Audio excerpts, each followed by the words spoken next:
Last season, at the start of my ticket, sort of this time of year, I noticed along this bank I'm on today that the sun hits it first thing in the morning and pretty much all day. There's some big snags down to my right and fish were visiting there when the sun was out. So I thought, same time of year, we've got settled warm weather, so I've got back in here and there has been a few fish moving in and out.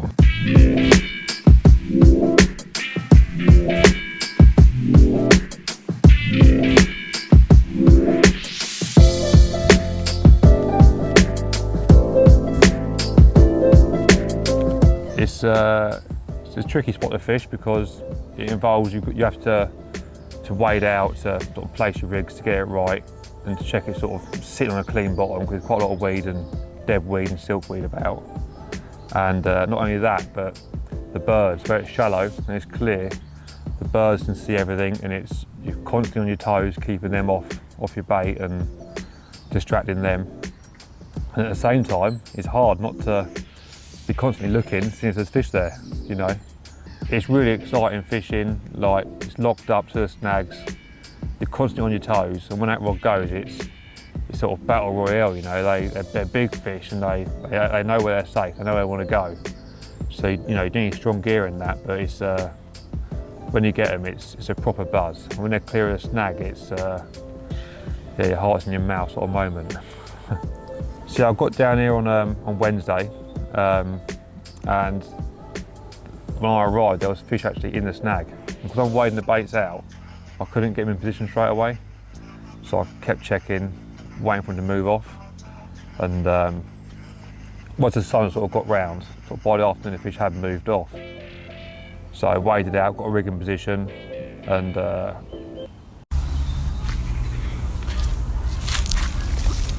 big old tench.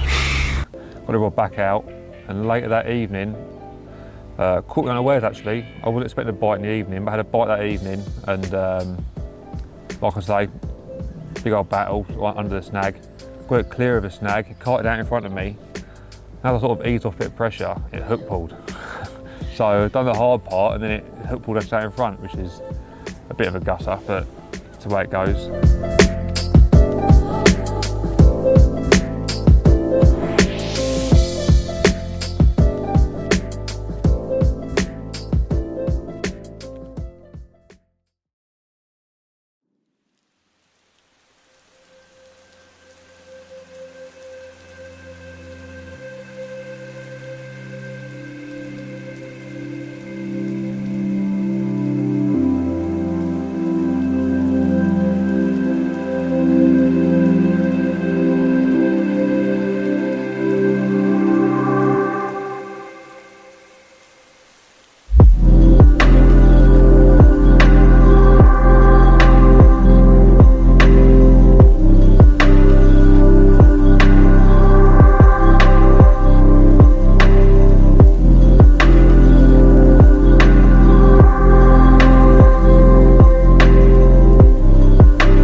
Pretty good season on here.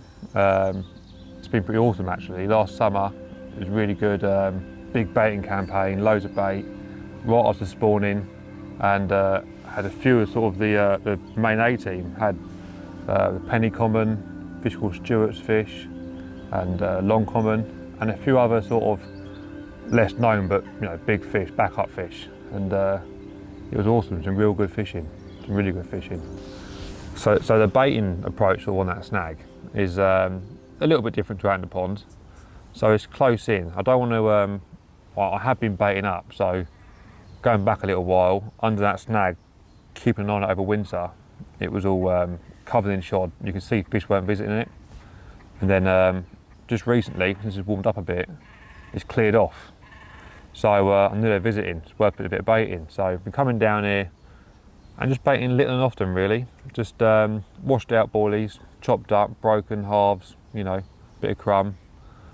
Not a lot, so what I don't want to do is attract the birds, because once the birds know there's loads of bait there all the time, they are, you know, it's impossible to fish really. So just a handful every sort of day, every other day, when I can visit. and I scatter it about. I don't put it on one spot. I don't want to create a spot, a baited spot as such. So I put some in the snag, let them have a free meal, put some out the snag, scatter some about around the snag, and just get them used to seeing food items about, you know. And when I'm actually placing my rigs and fishing, it's the same thing as if I'm baiting up. One hook bait, and then just 15, 20 baits scattered around, some in the snag, some out the snag. And again, they're just always washed out baits. Later on that afternoon, it sort of started getting busier, people started turning up, and it pushed the fish about, and fish started coming back in. I just see one sort of mid-20 go through the snag. And I don't know, half hour later, with that, the rod was away. I don't think the fish was hooked at first. It was funny bite, sort of a bit of a tench bite, and it kited out, and then before long the fish knew it was on, and it proper rubbed for the left hand snag the other way. Right under the rod tip. It was an awesome fight, and under my tips, all through other lines and that, it was a bit tricky, but eventually it was in the net. Yeah, lovely, clean, mid-20 common, nice brown colours to it.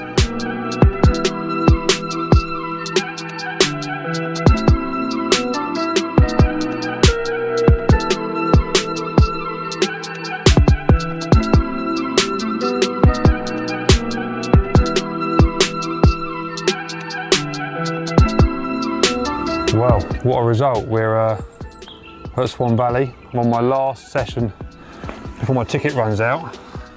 I'm halfway through my 48 hours. Nothing last night. Fishing down to my snags at the side of my swim, and this fish has turned up. I've got the rod back out as well. We've got a night ahead of us. So could be the last, could not be, who knows? Either way, I'm over the moon. Absolute corker.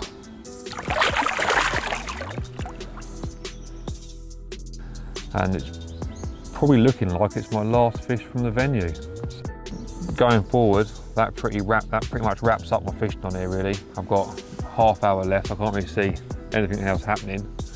I've got a new ticket starting on Yateley West Complex on the Carp Lake, which I'm really excited for. Obviously, a lot of history involved with the lake. The old fish aren't in there no more, but there's newer fish coming through now. It's got two commons in there that are mid to upper 40. One's, I think, scraping the 50-pound mark, so that's pretty exciting.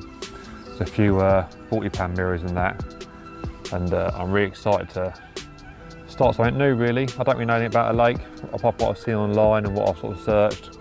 I haven't walked it at all or anything yet, so it's completely new for me, and I can't wait to get started.